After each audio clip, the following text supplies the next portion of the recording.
Shalom à tous, à toutes. Bonjour les amis, les fidèles de la Yeshiva des Cordonniers à Shreno. Ezrat Hashem, voilà. Là, je fais le cours de la maison. On n'est pas loin du Kever, on est à moins de 100 mètres du Kever. Et il y a un peu de monde, c'est un peu difficile la concentration là-bas, c'est un endroit ouvert. Alors, Ezrat Hashem, on fait pour le cours pour la Refoua, la Yeshua. Tous ceux qui ont besoin, Sandrine Vadjanine, Jani Bateglantine, le Rav Besançon, Israël Yitzhak Ben Fortuné,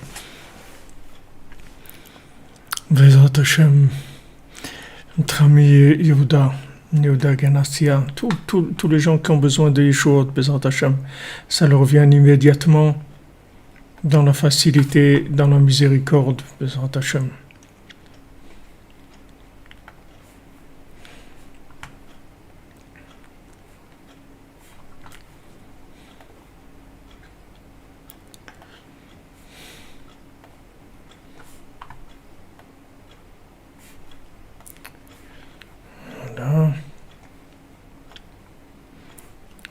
C'est bon, vous avez le son? Normalement, oui. La fois, je l'ai marron Ben Rivka.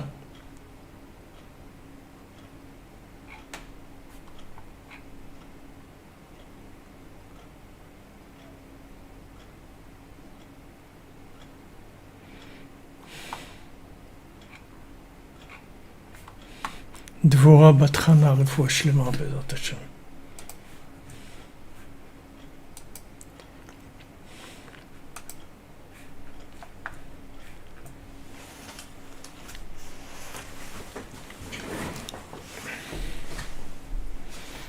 Merci bien, merci bien.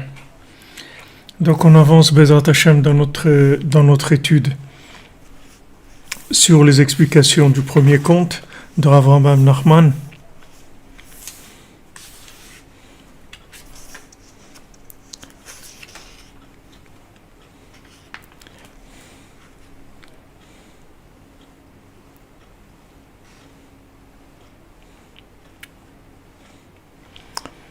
Donc hier on a parlé de toujours comment Rabbeinu nous renforce pour trouver, en nous garantissant que Bezrat Hashem on va trouver la princesse, qu'il n'y a pas de problème sur ça, qu'on va y arriver. Il faut uniquement se renforcer et que maintenant le fait que on lâche pas et on crie et chez Traïl, jusqu'à qu'on la trouve. Alors il nous a ramené Shlomo Amelech, le roi Shlomo, comment il est tombé et après il s'est repris grâce à la fille, à Bathsheba, qui criait, qui pleurait, qui implorait pour qu'il se réveille, pour qu'il sorte de son sommeil.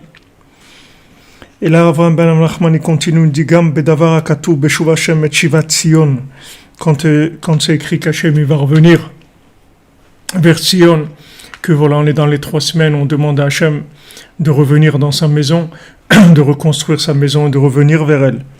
Aniskar Begmara, qui est ramené dans le Talmud, Betrilat Amaase Mechona Me'agel, qui est ramené au début de l'histoire de Chonia Me'agel.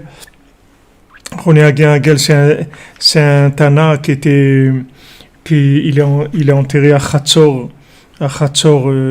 en Israël, à côté de Rosh Pina.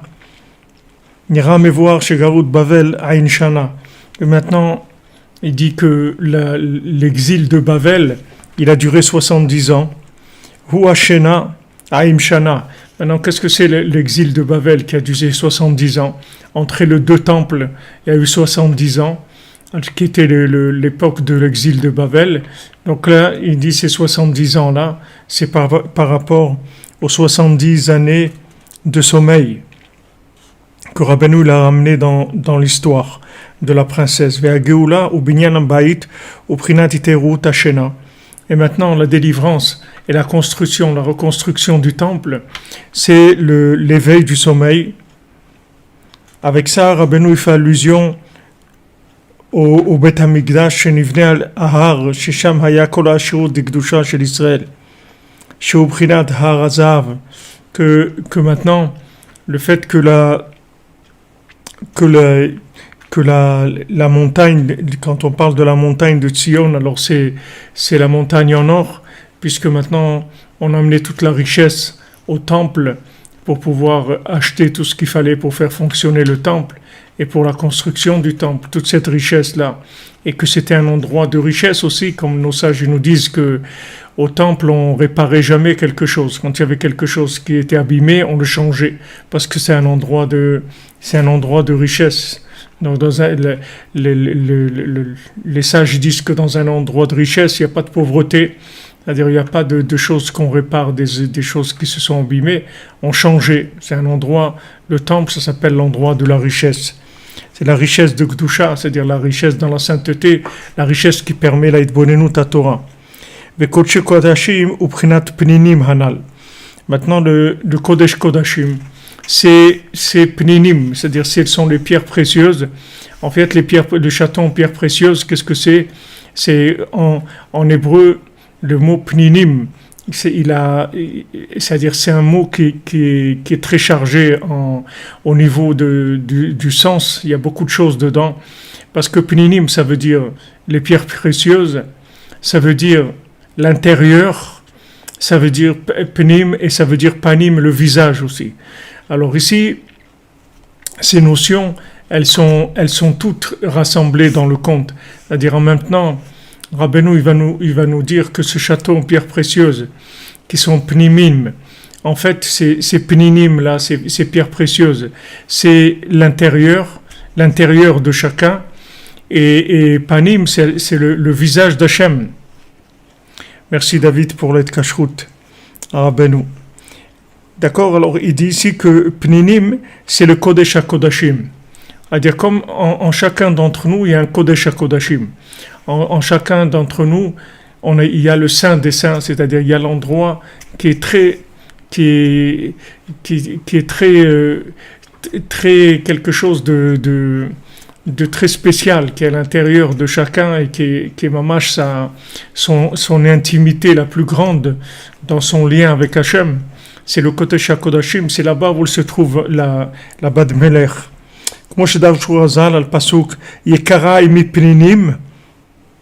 Comme nos sages ont expliqué le verset où il y a écrit que la Torah, elle est plus précieuse que les pierres précieuses, et nos sages ils disent plus que le Kohen Gadol qui rentre dans le Kodesh HaKodashim le jour de Yom Kippour.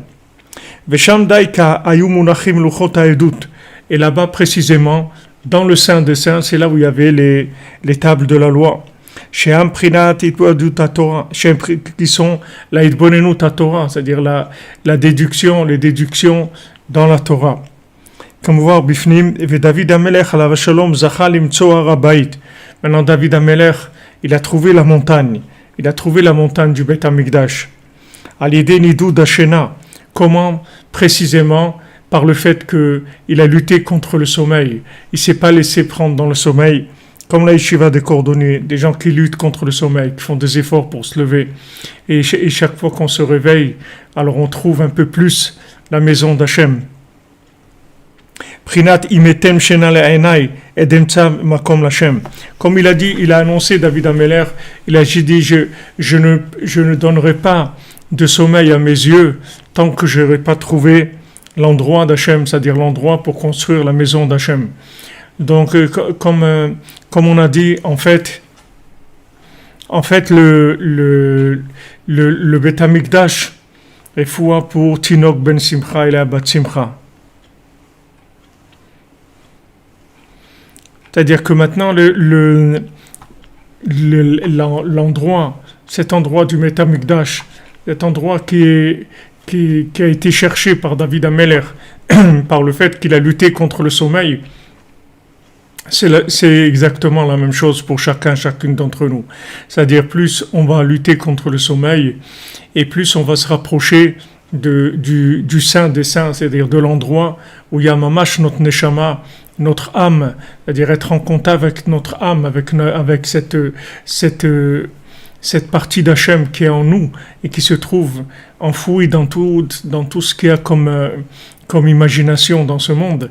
Et c'est ça qu'on doit trouver, c'est-à-dire, et ça dépend du sommeil. Alors on voit David Ameller, il a lutté terriblement contre le sommeil parce que lui, il devait trouver l'endroit de la maison d'Hachem.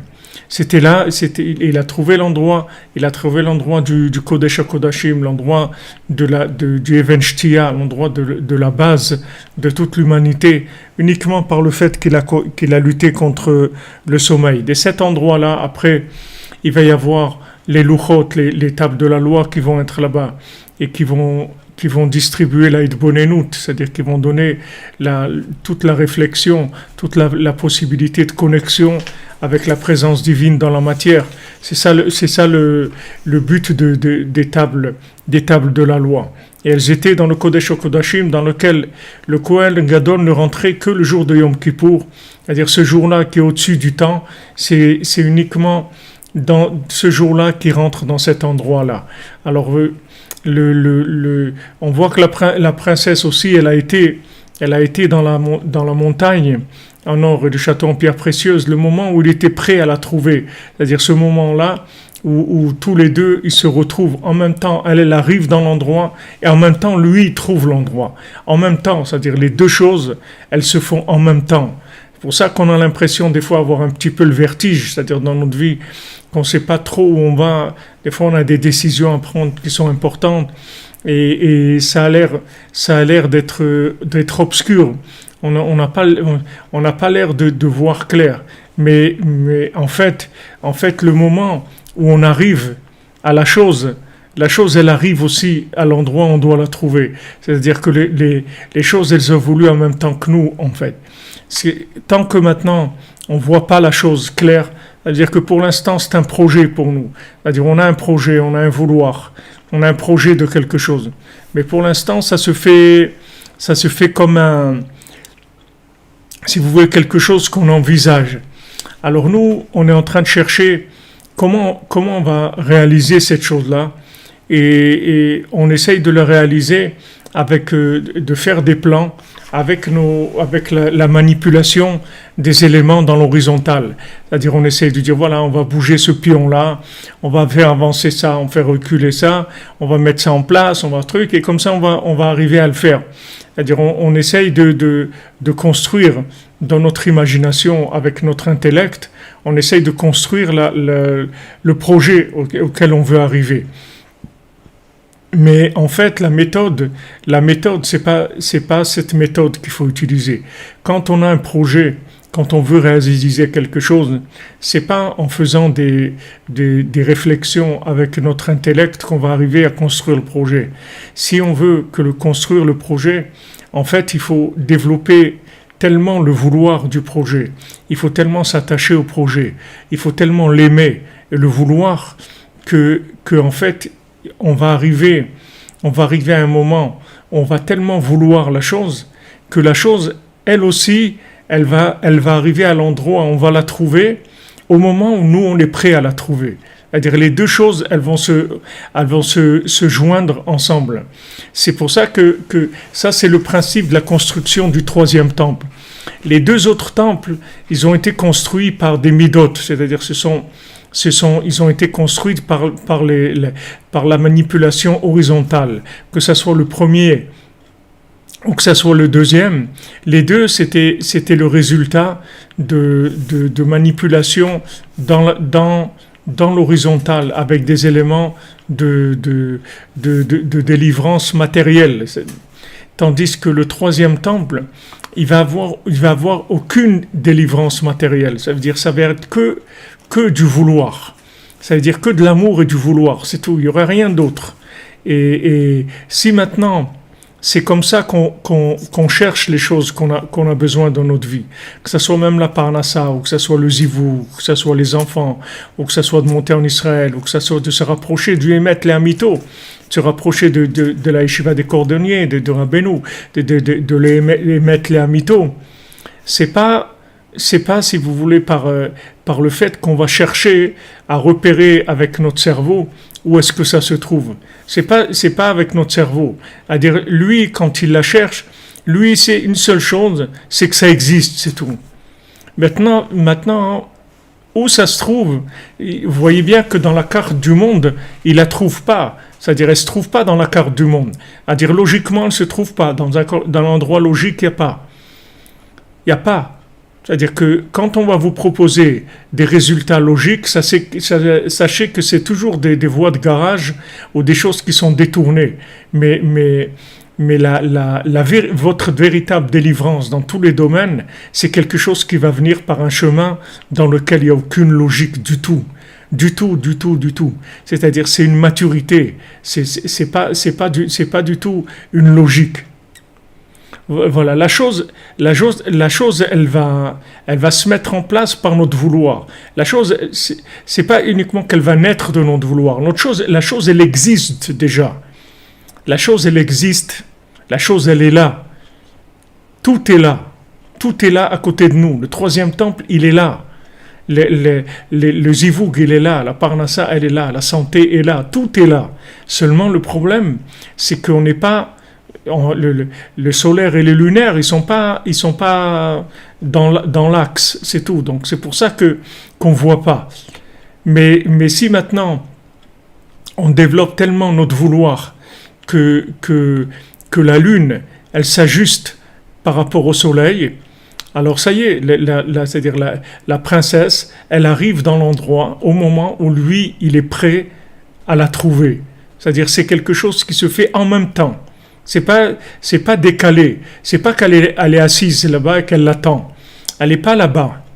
Elle n'est pas là-bas. Parce que si elle est là-bas et que lui, il vient pas, ça va pas marcher. C'est-à-dire que maintenant, ça va donner quelque chose qui va être complètement décalé dans le temps, dans l'espace, dans l'harmonie entre les deux. C'est-à-dire que maintenant, lui, il faut qu'il découvre la chose en même temps que la chose elle se met en place. Alors à ce moment-là, c'est une union extraordinaire. Vous demandez, Christophe Daher, il y avait la présence de Dieu. Il y a toujours eu la présence de Dieu. Il y a toujours la présence de Dieu. Même aujourd'hui, il y a la présence de Dieu. Mais la présence de Dieu, c'est quelque chose de général. C'est-à-dire que la présence de Dieu, ça veut dire la présence de Dieu par rapport à vous. C'est-à-dire par rapport à vous. Par rapport à vous. C'est-à-dire que vous voyez Dieu d'une telle façon que toute votre vie, vous êtes que là-dedans. Vous êtes que inclus dans Dieu. Vous n'avez rien d'autre dans votre vie.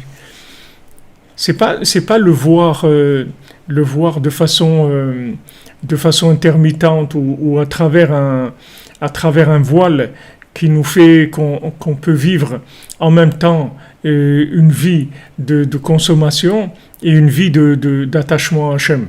Il faut que maintenant toute notre vie soit inclue dans Hachem. Maintenant pour ça, pour le vivre de façon consciente, il faut le voir Hachem. Maintenant pour le voir, il faut arriver à un vouloir qui soit total. C'est-à-dire, il faut une sincérité. Il faut un engagement comme le cordonnier. C'est-à-dire qu'il est là, il est tellement sincère dans sa façon de servir Hachem que Hachem, il le convoque et lui dit, je veux te voir. Viens, je veux te voir. J'ai envie de te connaître, je veux te voir. C'est-à-dire qu'il faut déclencher. Il faut déclencher, si vous voulez, le contact de façon consciente. Parce que même si maintenant on accepte, c'est-à-dire on a la Emouna, qu'il y a Hachem, mais entre la Emouna qu'il y a Hachem et le voir mamash tout au long de notre journée, dans nos rapports avec la matière, avec les gens, etc., c'est un autre niveau. Ça demande un ajustement lunaire. Donc quand elle, si vous voulez, le principe qu'elle existe, il n'y a pas de problème.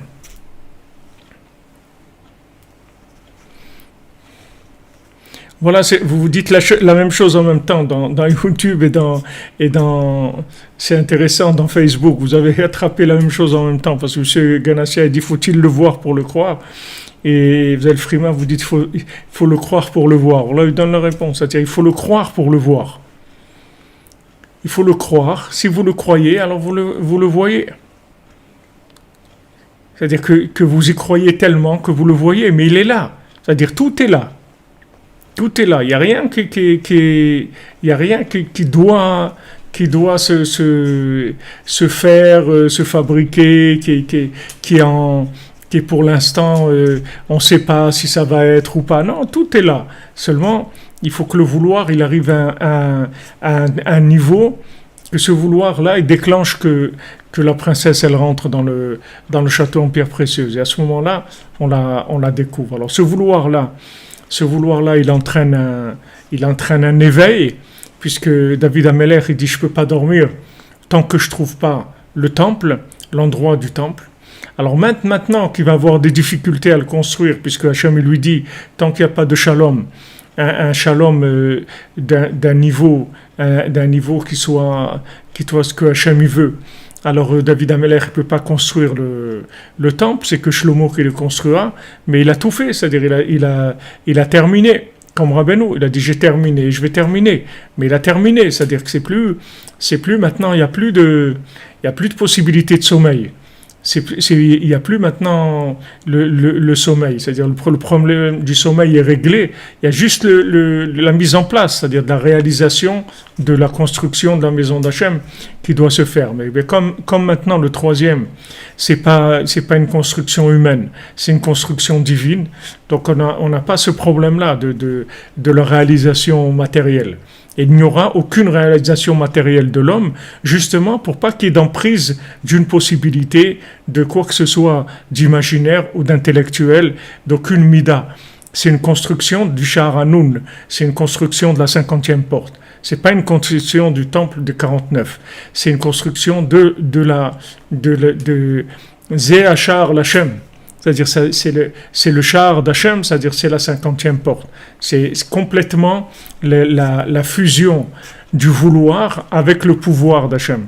C'est-à-dire chacun, il prend sa part de façon complète, c'est-à-dire à Malchut Shel Chahi, le pouvoir, il t'appartient à Hachem, et le vouloir, il est à nous. C'est-à-dire nous, toute notre existence, toute notre essence, c'est le vouloir. C'est pas le pouvoir. C'est-à-dire que quand nous on essaye le pouvoir, en fait c'est notre pouvoir à nous. Quand il vient pas d'Hachem, c'est-à-dire que c'est notre pouvoir à nous qu'on a bricolé dans l'horizontale. C'est un pouvoir qui retarde la révélation d'Hachem.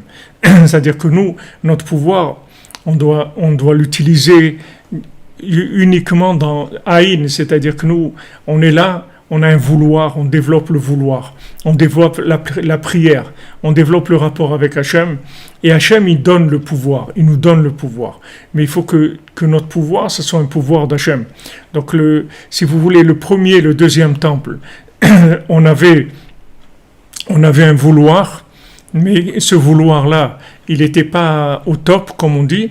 Alors, il y avait une partie de la construction des deux temples qui était dépendante de notre pouvoir à nous, c'est-à-dire on l'a construit nous-mêmes. Mais le troisième temple, il ne peut pas être construit comme ça, parce que tout ce qui est construit comme ça, c'est voué à la destruction. Pourquoi c'est voué à la destruction ? Parce que tout ce que l'homme va construire de ses mains, il faut que ça soit détruit. C'est obligé. Pourquoi ? Parce qu'il faut que ça s'inclue dans l'infini. Il faut que la chose elle se réinclue dans l'infini. Tout ce que quelqu'un va faire avec un pouvoir qui est un pouvoir horizontal et qui n'est pas complètement soumis à Hachem, ça va se détruire. Alors, vous prenez par exemple l'exemple du kotel, par exemple du kotel à Maharavi, du mur à Maharavi, le kotel. Pourquoi il ne sera jamais détruit, le kotel ? Pourquoi il ne sera jamais détruit ? Parce qu'il a été construit avec des larmes. Il a été construit avec des larmes. Donc, si construit avec des larmes, ça ne peut jamais se détruire. Jamais ça peut se détruire. C'est pour ça que Hachem nous a enlevé les temples. C'est pour ça que Hachem nous a donné 3 semaines. Pendant ces 3 semaines-là, on doit le vouloir, le troisième temple. Pendant ces 3 semaines, on demande à Hachem, s'il te plaît, reconstruis ta maison. On a besoin de ta maison, Hachem. On a besoin de ta présence. C'est la seule chose qu'on a à faire. Regardez dans un...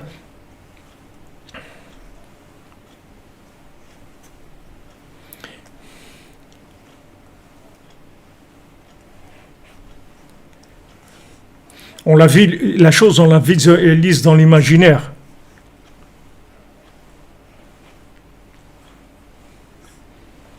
On fait une projection d'image.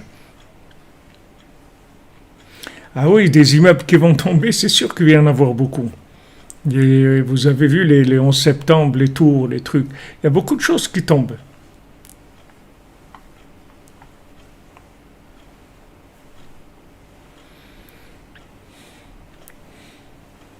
Des fois, on tombe des fois on tombe de la Mouna et on se relève. C'est pas le principal, c'est de continuer. Vous voyez lui-même, il tombe, il se relève, il continue. Il y a pas il s'arrête pas. C'est-à-dire que maintenant tout ce qui, il faut obtenir une chose, c'est-à-dire avec un vouloir maximum et avec une utilisation de notre pouvoir minimum. C'est-à-dire que vous voyez par exemple Moshe Rabbeinu, il refuse la mission. Il dit Hachem, moi je peux pas faire ça, c'est pas mon truc, je peux pas faire ça. Alors Hachem lui dit mais attends, mais qui est-ce qui donne une bouche à un homme? Qui est-ce qui donne le pouvoir à un homme? C'est moi. Ok, alors tu fais ce que je te dis, puis c'est tout. Et vous voyez la même chose avec Yeshayahu, ou Yirmiyahu, qu'on a vu dans l'Haftara des 3 semaines, la première Haftara. Il dit, mais moi je suis un art, moi je suis un jeune comme ça, tout, qu'est-ce que tu me choisis, qu'est-ce que tu me dis à moi? Il dit, il n'y a pas de nar, tu vas aller, et ce que je te dis de faire, tu vas le faire. Et Hachem, avec sa main, il touche sa bouche et il dit, voilà, maintenant j'ai mis dans ta bouche toutes les prophéties, je les ai mises dans ta bouche. C'est-à-dire que à un moment, il devient complètement le récipient, la main d'Hachem. C'est-à-dire que ça y est, il y a plus de participation individuelle. C'est-à-dire au niveau participation individuelle, le tzaddik, il se sent nul, il se sent complètement nul. Et justement, comme il se sent nul, c'est ça le récipient qui va lui permettre de pouvoir donner le pouvoir à Hachem.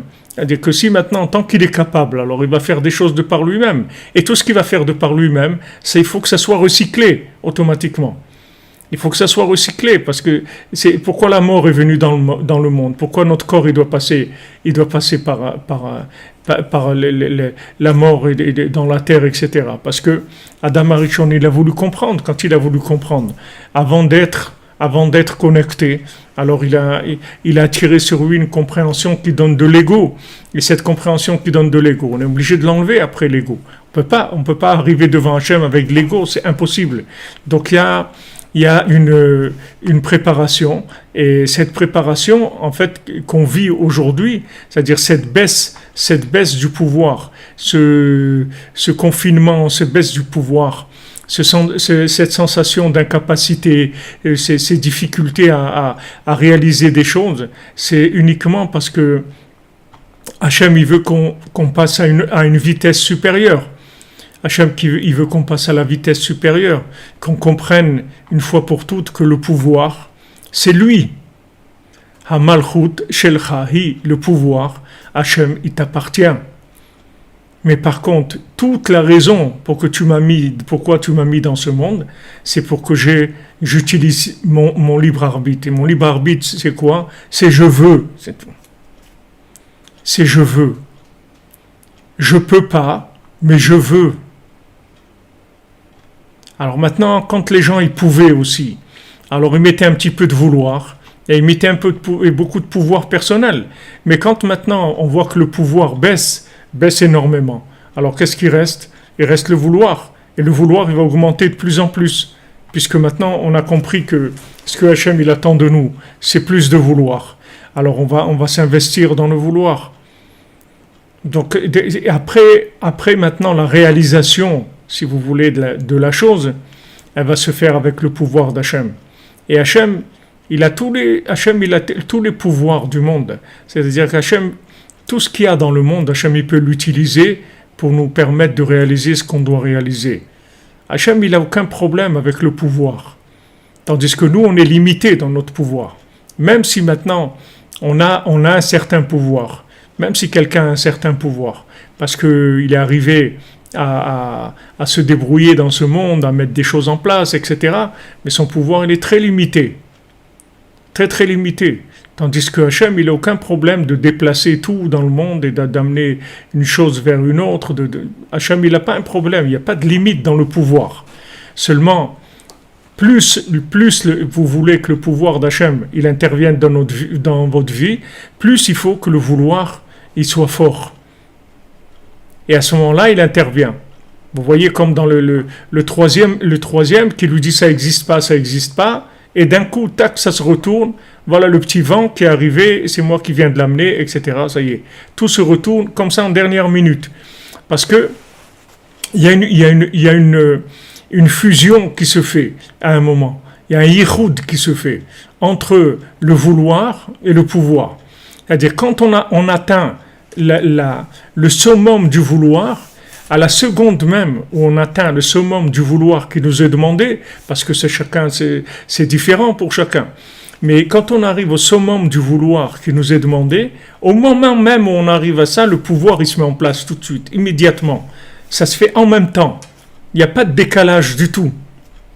Tandis que vous voyez, quand c'est notre pouvoir à nous, c'est très décalé dans le temps. Ça peut prendre beaucoup de temps, la réalisation de nos projets à nous. Mais quand c'est maintenant un projet où ce projet-là, on le remet entre les mains d'Hachem, dans la réalisation, et que nous, on s'investit dans le vouloir, dans la prière, dans le développement du vouloir de la chose, dans les larmes, dans le développement. Oui, je veux Hachem, je veux ça. Alors, dès qu'on arrive à la seconde même où on arrive au vouloir maximum, le pouvoir, il réalise la chose complètement. Et là, il n'y a plus de distance, il n'y a plus de moyens, tout ça, ce sont des références de la logique humaine. Après, il n'y a plus ni distance, ni moyens, ni argent, ni force physique, ni rien du tout. Tout ça, on passe à autre chose complètement.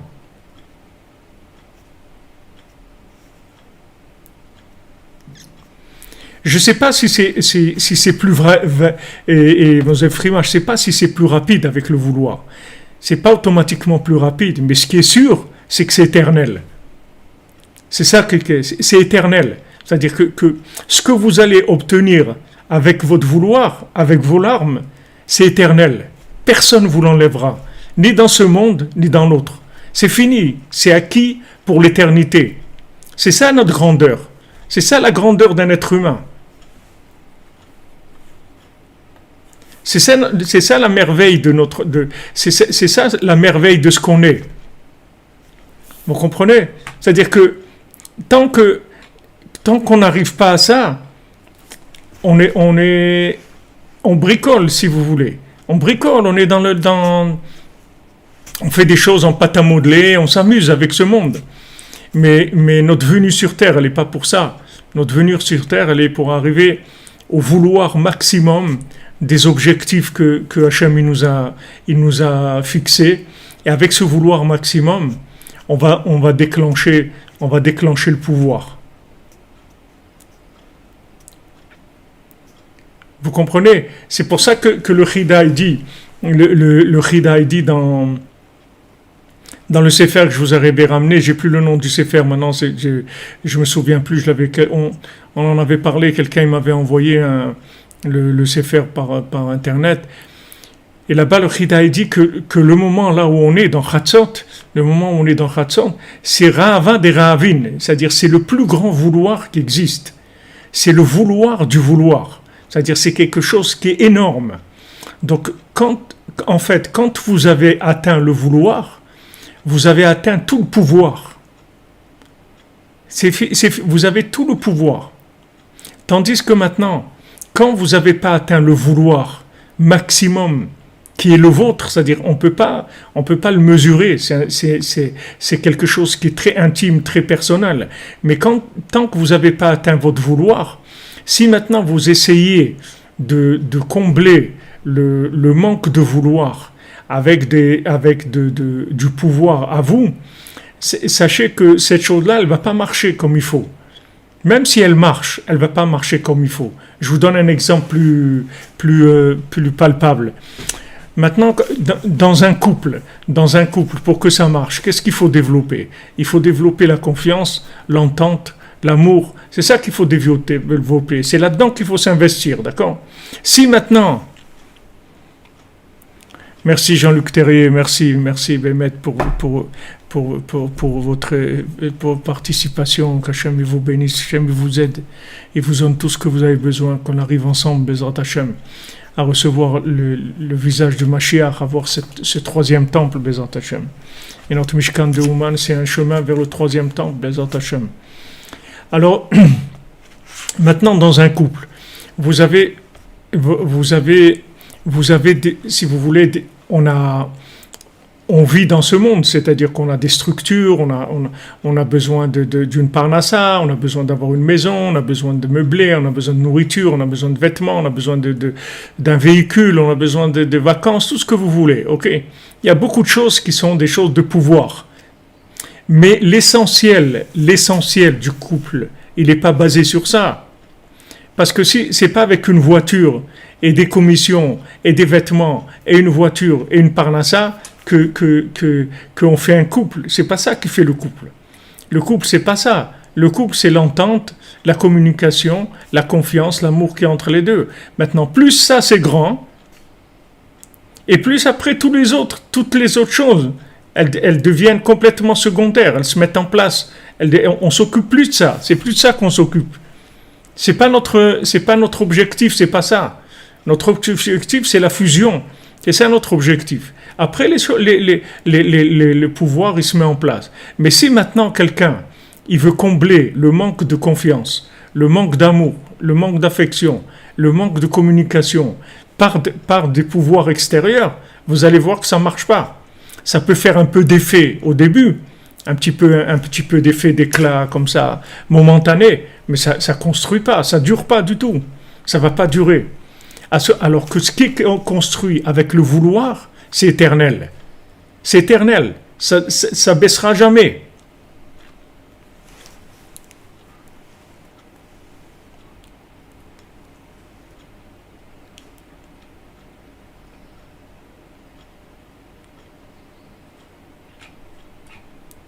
Vous comprenez?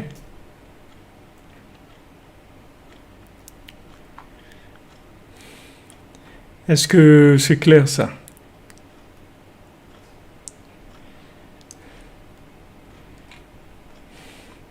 C'est le principe de,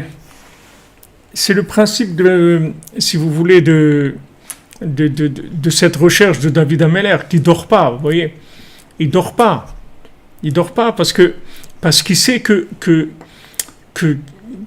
tout ce qui est dans ce monde, la chose la plus embêtante, la plus dangereuse, c'est le sommeil. Parce que le sommeil, c'est en fait, pendant le sommeil, on perd la conscience, donc on perd le vouloir, si vous voulez. C'est ça le problème du sommeil. C'est que pendant le sommeil, on est inconscient. Et sans inconscient, on ne peut pas vouloir, on n'est pas conscient.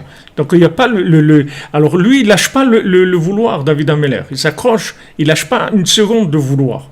Et Rabbeinu nous dit, c'est-à-dire que Rabbeinu dit que voilà, si tu te lèves à Chatzot, tu fais Idbo des doutes, tu vas obtenir tout.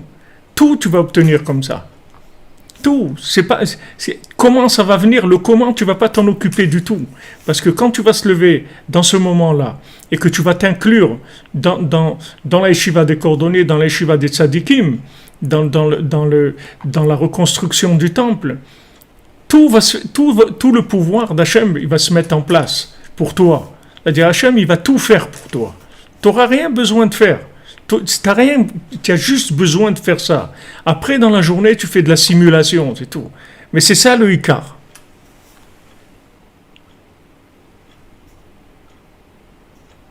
Amen. Merci Christophe Daer, qu'Hachem vous bénisse, Bézant Hachem. Que la bénédiction que vous faites, Amen, qu'elle se réalise, Bézant Hachem, qu'on puisse voir la révélation du Mashiach dans la douceur, dans la miséricorde, Bézant Hachem. Vous comprenez?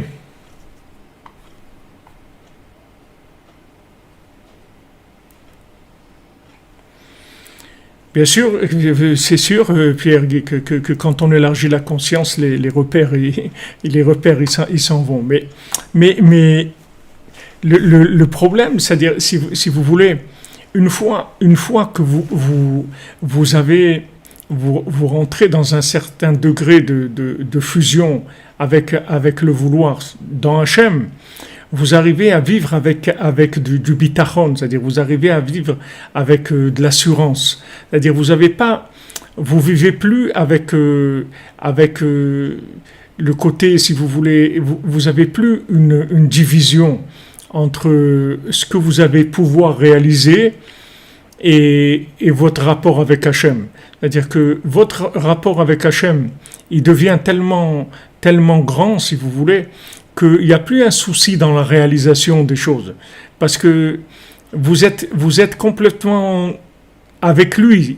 Donc, il n'y a pas maintenant un doute, ouais, peut-être je vais arriver, je ne vais pas arriver, je ne sais pas. Il n'y a pas, ça marche pas, c'est la même chose. Parce que vous êtes tellement inclus, si vous voulez, dans le vouloir, qu'il n'y a plus maintenant de dire comment je vais faire pour faire ça, il n'y a plus cette notion-là.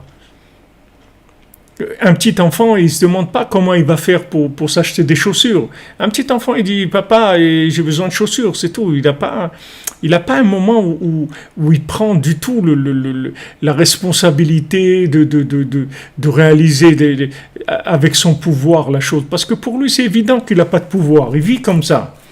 Et tous ces problèmes, en fait, ils vont commencer le jour où il va croire qu'il a le pouvoir. Si maintenant, il arrivait à avoir une bonne éducation et que maintenant, quand il arrive à l'âge de 12 ans pour une fille ou l'âge de 13 ans pour un garçon, et que ses parents, ils l'ont bien éduqué dans l'aïdbo des doutes, dans le rapport avec Hachem, et qu'ils arrivent à faire le passage du relais, c'est-à-dire que maintenant, il va plus appeler papa, maman, mais il va appeler Hachem, mais il va avoir exactement le même rapport avec Hachem qu'il avait avec ses parents. C'est-à-dire que la même chose que quand il avait besoin de chaussures, il n'avait aucun doute que ses parents allaient lui acheter les chaussures.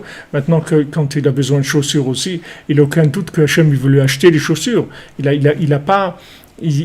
a aucun doute sur ça. C'est évident pour lui. Il n'y a aucun problème. Et si maintenant, pour une raison ou pour une autre, il n'y a pas, alors il n'y a pas, ça veut dire qu'Hachem, il a dit il n'y a pas, c'est tout. Mais il n'y a pas de remise en question de quoi que ce soit avec ça. C'est-à-dire qu'il vit comme ça. C'est sa vie. Il s'est inclus dans Hachem uniquement avec le vouloir. Avec le vouloir, avec la prière. Maintenant, au niveau pouvoir, au niveau des mains, il fait vraiment la simulation minimale, c'est tout. Pour que ça soit pas vraiment des miracles qui soient des choses qui aveuglent tout le monde. C'est-à-dire faut que ça reste quand même dans un domaine supportable pour les autres surtout. C'est pas tellement pour lui. Lui pourrait vivre les miracles, mais c'est pour les autres, pour le monde. On ne peut pas vivre dans une évidence qui est trop grande. Donc il y a des choses qui se cachent dans des simulations d'action. Mais en fait, nous on sait très bien que c'est Hachem qui est derrière ça. Ah oui, comme vous dites, Sandrine, merci beaucoup. Surtout les chaussures à trois coins, vous avez raison. Oh là là. Ah là là, si un enfant il demande à ses parents, achète-moi des chaussures à trois coins. S'il y a une relation désastreuse avec ses parents, alors ça aussi, ça fait partie de la préparation qu'Hachem il a mis avec nous. Parce que si vous voulez, les rapports avec les parents, c'est un rapport, si vous voulez, normalement, des parents, ils doivent vous éduquer à aimer Hachem, à avoir confiance dans Hachem. Le père avec la chokhma, la mère avec la bina, le père avec la réflexion, la mère avec la émouna, c'est-à-dire que le père solaire et la mère lunaire. C'est comme ça que normalement. Mais maintenant, si on n'a pas eu le mérite d'avoir des parents, aussi maintenant, si quelqu'un, chas v'shalom, il a été orphelin, il n'a pas eu de parents, ou il a eu des parents qui n'ont aucun rapport avec ça, c'est-à-dire ils lui ont appris le football et la bourse, c'est tout, c'est la seule chose qu'ils lui ont appris. Alors c'est pas grave, si vous voulez, les parents, c'est qu'une manifestation de midot. Alors maintenant, quand ça n'existe pas à ce niveau-là, ça existe à un niveau plus élevé, c'est tout. On monte plus haut, on va plus haut, c'est tout. On va à la racine de ce que ça représente les parents. Et c'est pour ça qu'Hachem il dit ne faites pas de mal à l'orphelin parce que c'est moi qui m'occupe de lui. Donc Hachem, en fait, il a donné des parents pour que ça soit des représentants. Maintenant, si les représentants ils font pas leur boulot, alors c'est le patron qui vient, c'est tout. C'est-à-dire on a un rapport, on se fabrique, si vous voulez, ce rapport-là du tzimtzum qu'on aurait dû avoir maintenant, c'est une contraction de midot divine qui devait passer par nos parents. Et si maintenant c'est pas passé par nos parents, ou bien que nos parents, ou bien chas v'shalom, quelqu'un il en a pas eu, ou il en a qui sont à l'envers, c'est comme s'il en avait pas eu. Alors il les fabrique il fabrique ça dans un rapport avec Hachem. Et Hachem il s'occupe de lui directement. Ça c'est méfourage, c'est quelque chose qui est dans la Torah, c'est quelque chose qui est évident. Hachem il s'occupe de la veuve, il s'occupe de l'orphelin. La veuve c'est pareil, elle a pas de mari. Alors qu'est-ce qu'elle va faire? Une femme elle a pas de mari, alors elle existe pas. Elle n'a pas de mari, comment elle va faire? D'où elle va recevoir la lumière? Elle va recevoir la lumière d'Hachem, elle va recevoir la lumière du tzaddik directement, puisqu'elle n'a pas le tzimtzum. Elle va recevoir directement du tzaddik et d'Hachem. Ça, c'est valable pour tout le monde et dans tous les domaines, c'est comme ça. Il y a toujours un suppléant, il y a toujours si vous voulez, le niveau supérieur qui rentre en ligne de compte quand les niveaux inférieurs ils font pas leur boulot. Soit ils font pas leur boulot parce que ils sont pas là, tout simplement. Soit ils font pas leur boulot parce qu'ils savent pas, c'est tout. Parce qu'ils ont fait l'école buissonnière, ils sont mis au chômage, ils n'ont pas envie de travailler. Ils n'ont pas fait leur boulot comme il fallait le faire. Et ne vous inquiétez pas, parce que la plupart des gens qui ont eu des vrais parents, il n'y en a pas beaucoup, hein, c'est assez rare. Des gens qui ont eu des parents qui les ont mis en place vraiment dans la vie. La plupart des gens, ils ont eu des choses qui étaient toujours un peu bancales. Il a fallu qu'ils se débrouillent de par eux-mêmes. Mais ça, c'est notre plan aussi.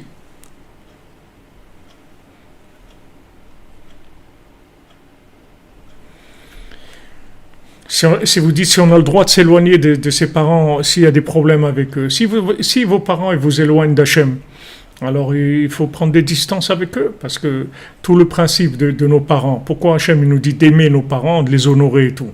Parce que c'est une contraction de l'image divine, nos parents. Mais si nos parents ils nous amènent dans des chemins qui nous éloignent d'Hachem, alors il faut mettre des distances avec eux, il ne faut pas couper avec eux, parce qu'il reste le fait que c'est des parents, physiquement, il y a toujours une trace de cette notion-là qu'il faut respecter. Même si elle est énormément cachée, il faut la respecter quand même. Mais dans le vécu journalier, il faut avoir des distances, bien sûr. Et nous, on doit fréquenter que si vous voulez, les repères qui nous amènent vers Hachem. Les choses qui ne nous amènent pas vers Hachem, il faut faire attention, parce que ça peut nous faire du mal.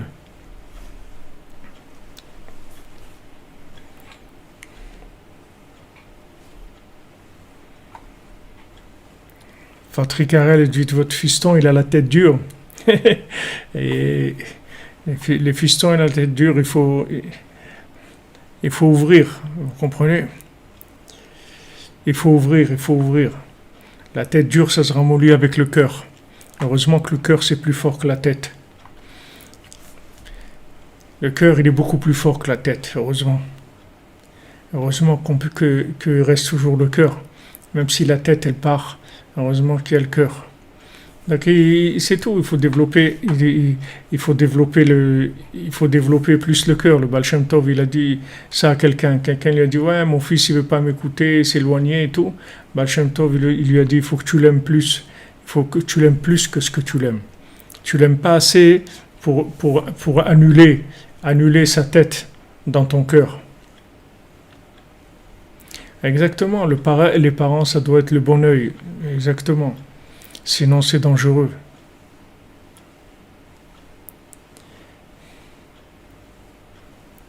Exactement. Il faut mettre notre cœur dans sa tête. Il faut avaler, si vous voulez, sa tête dans notre cœur. Il faut qu'à un moment, la tête, elle capitule devant le cœur. Il faut qu'à un moment, le cerveau, il capitule. Il pose les armes devant le cœur. Même si le cerveau lui dit de faire ça ou ça ou ça, avec le cœur, vous pouvez tout réparer. Parce que le cœur, ça a une force d'attraction. Ça a une force d'attraction. Tandis que le cerveau, c'est de l'attraction, si vous voulez, c'est pas une véritable attraction.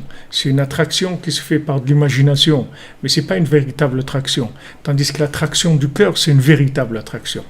Avec le cœur, vous faites une force d'attraction et il n'y a rien qui peut résister à ça.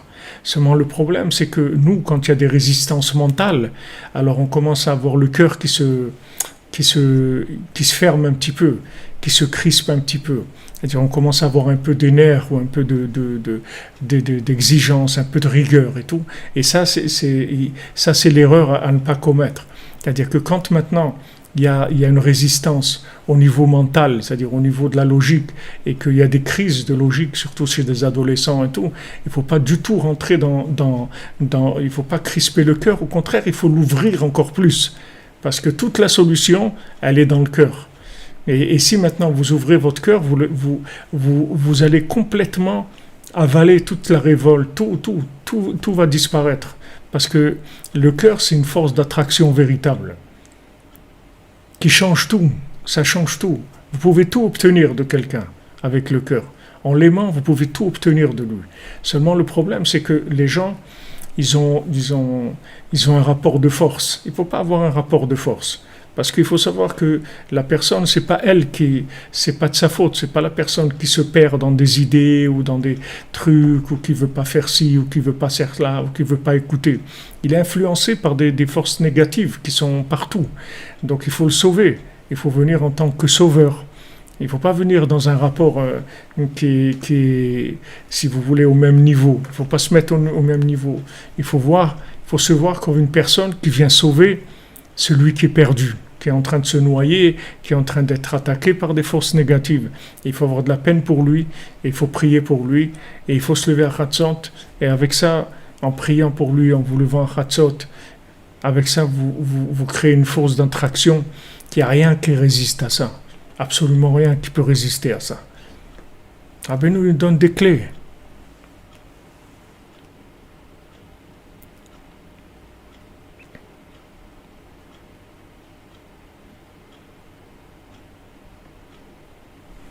Quand vous dites que le Balatania, il dit que le moach, il est cholette sur le lèvre, c'est-à-dire ce moach-là, c'est pas le moach quand il parle de ce cerveau-là, c'est pas la cafetière, c'est pas l'ordinateur du cerveau.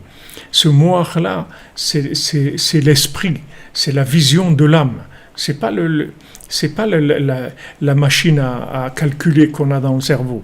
C'est-à-dire le cerveau qui est machine à calculer, c'est pas ça le moach. Ça, c'est que une machine à calculer, c'est tout, qui brasse des notions de ce monde, des notions imaginaires. Mais quand on parle d'esprit, alors l'esprit, c'est la vision de l'âme. Et la vision de l'âme, elle permet d'orienter le cœur, c'est-à-dire de tenir le cœur, que le cœur ne parte pas dans des passions qui sont vaines, qui sont perverses. C'est-à-dire ça, l'esprit va pouvoir diriger le cœur, de tenir. Mais quand vous avez affaire à quelqu'un, n'importe qui, vous pouvez le changer qu'en l'aimant, c'est tout. Qu'en l'aimant, vous le changez complètement. Parce que le cœur, il avale le cerveau. C'est extraordinaire, parce que c'est l'arbre de vie, si vous voulez. L'arbre de vie, il avale l'arbre de la connaissance, complètement. Parce que quand quelqu'un, c'est écrit à amour ou goûter et voyez. C'est-à-dire, quand on goûte, on voit. Mais quand on explique, on voit rien du tout. Il faut goûter, il faut faire goûter la chose. Quand on goûte, on la voit, la chose.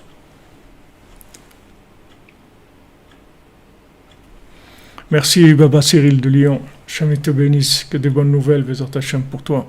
Ça dit qu'il te bénisse, t'amène toutes les brachot, Bezat Hachem.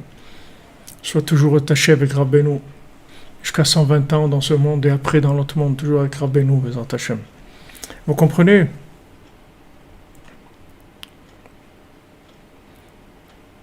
Voilà, Sechel et Loki, c'est-à-dire ce qu'on appelle la Neshama, qu'on appelle la vision, l'esprit divin, pas l'esprit humain, pas l'esprit de la cuisine.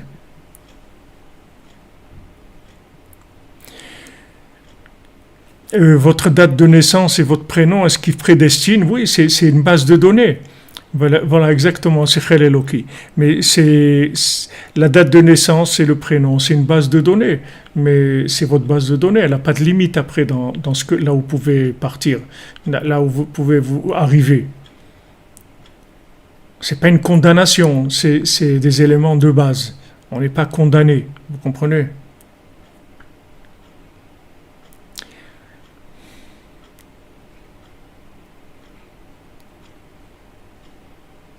Vous comprenez?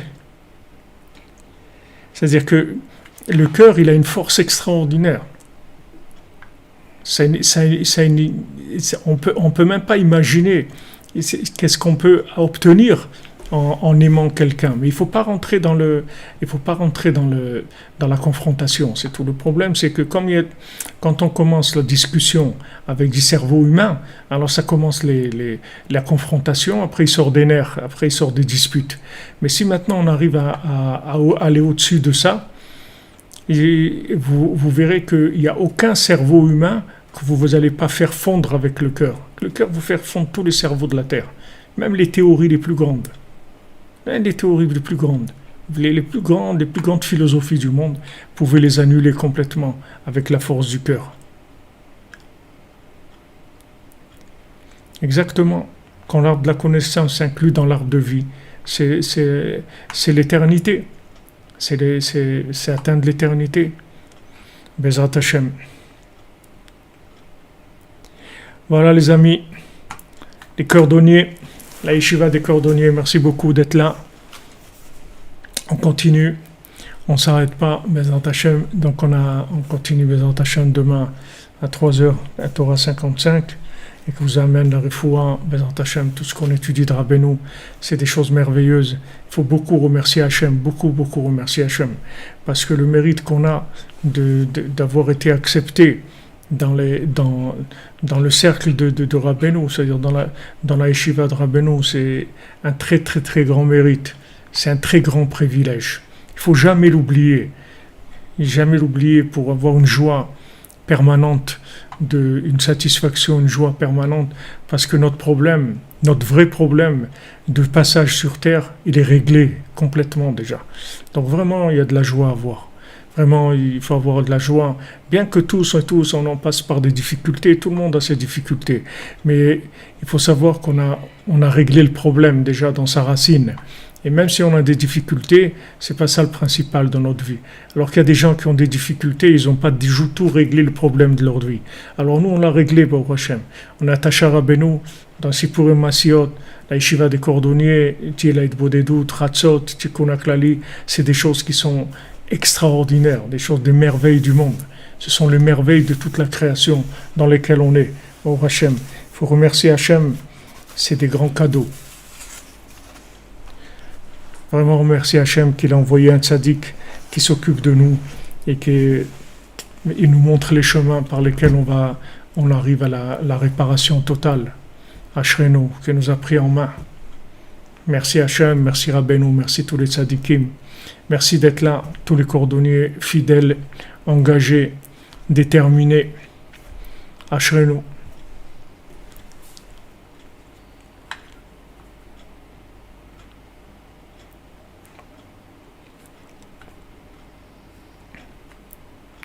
Amen, merci.